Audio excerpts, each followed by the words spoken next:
What if what we call public opinion was just a manufactured narrative that makes it easier to convince people that if their views are different, that there's something wrong with that, or there's something wrong with them? Spending is a tax. As soon as the government spends money, eventually it's a tax. Sometimes we put a direct tax on the people, sometimes we borrow the money, and sometimes we print the money. Freedom and the dignity of the individual have been more available and assured here than in any other place on earth. The Patrick Riggins Show. And now your host, Patrick Riggins. Oh, yes. You can tell by the wild music playing that it's that time of week again. Opening the show with Avenged Sevenfold's new release, Shepherd of Fire. Or some people say it from this area, Four. The Patrick Riggins Show is on the air, carrying the torch of freedom and liberty. I am the shepherd of that fire. It burns those who want to take away your freedom and liberty, but it warms those who want to defend it from attack. If you're one of our many listeners from around the world tuning in over the internet, welcome to the show, fighting for freedom and liberty for everyone, regardless of where you live. Natural human rights aren't limited to just the people in supposedly free countries. Everyone deserves them. The United States Declaration of Independent States, all men are created equal, meaning everyone, men, women, inside this country or out. We also welcome our broadcast listeners tuning in over the airwaves as part of the Libertarian Lighthouse Radio Network and locally here in Knoxville, Tennessee on News Talk 98.7 WOKI. Boy, it has been a crazy week, hasn't it? A lot going on, and I'm going to go ahead and warn you, I'm not getting to everything I had planned. There is just no way. But I'll be posting a lot of what I don't get to talk about after the show on our Facebook page, and that's at facebook.com/Patrick Riggins Show.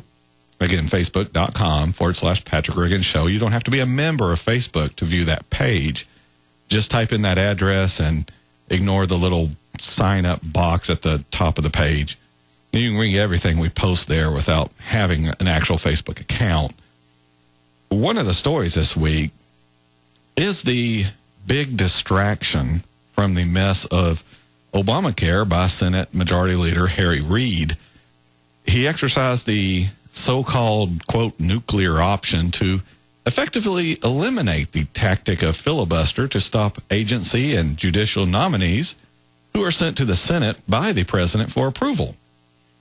I'm sure you've heard and seen the clips from Harry Reid and then Senator Obama back in 2005, but claiming that this type of thing is the wrong thing to do, that it's, I think they used the words, disgraceful for the Republicans who were in the majority then to exercise the nuclear option. But fast forward to now, with the Democrats in power, now it's okay. Not to give the Republicans and conservatives a break on this blatant hypocrisy, but Rush Limbaugh, Sean Hannity, Bill Kristol, Karl Rove, and many, many others, all of these people were in favor of the nuclear option in 2004, 2005, when the shoe was on the other foot, when the Republicans were getting their judicial nominees held up. But now, all of a sudden, our country's falling apart because the Democrats changed the Senate rules. This is why this show is different. I'm not a hypocrite. I don't argue for something when one party is in power and then take the exact polar opposite position when the other party is in power. I just don't do that. And I don't think most Americans like to hear that. But before you conservatives start piling your email into my inbox, I've got the direct transcript from Rush's own website. This is from his show on May 9th, 2005. Quote, "The filibustering of judges is unconstitutional.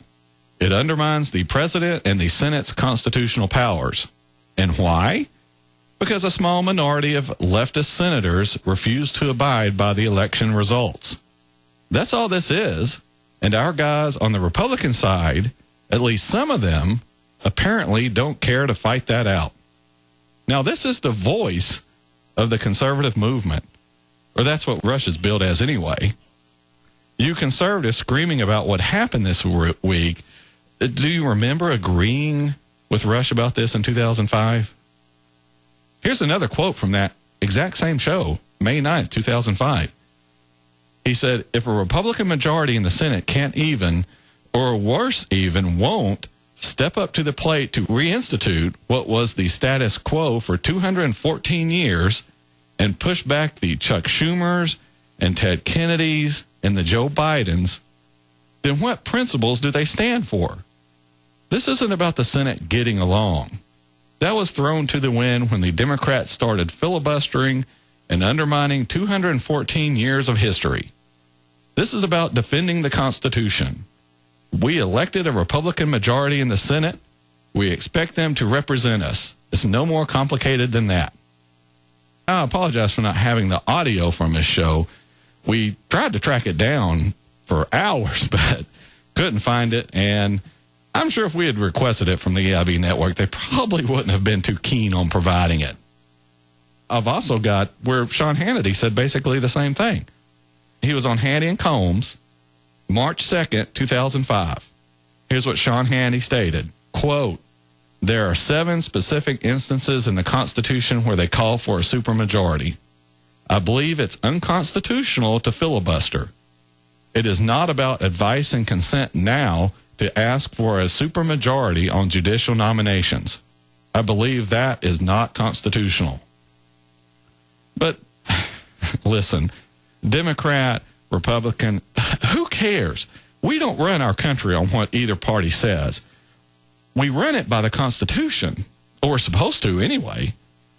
The text of the Constitution requires a 2/3 majority in the Senate for confirming treaties, for expelling one of its members, and in concurring in the proposal of constitutional amendments.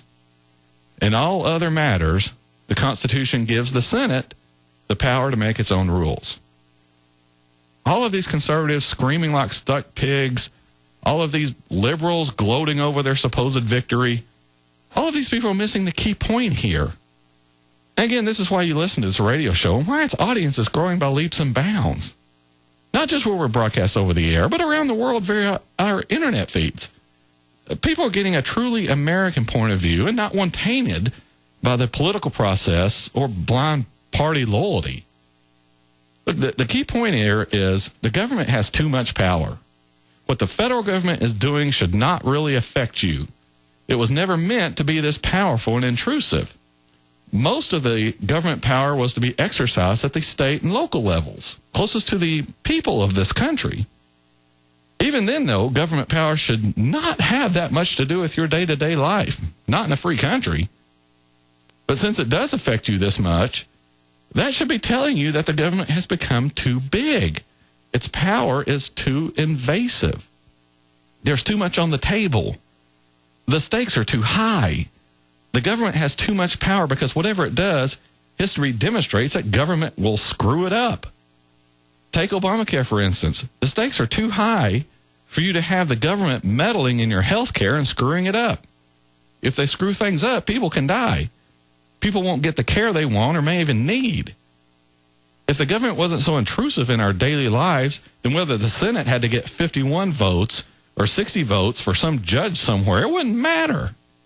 If the government were abiding by the Constitution, then who ran an agency wouldn't matter.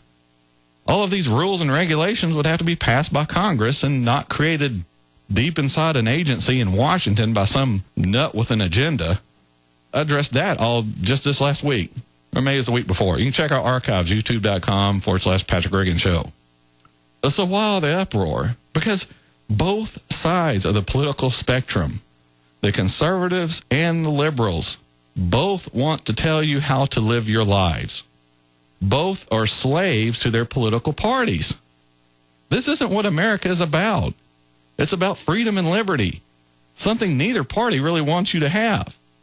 And why is that? Because just like government, what's the need for a political party if we have our freedom and liberty?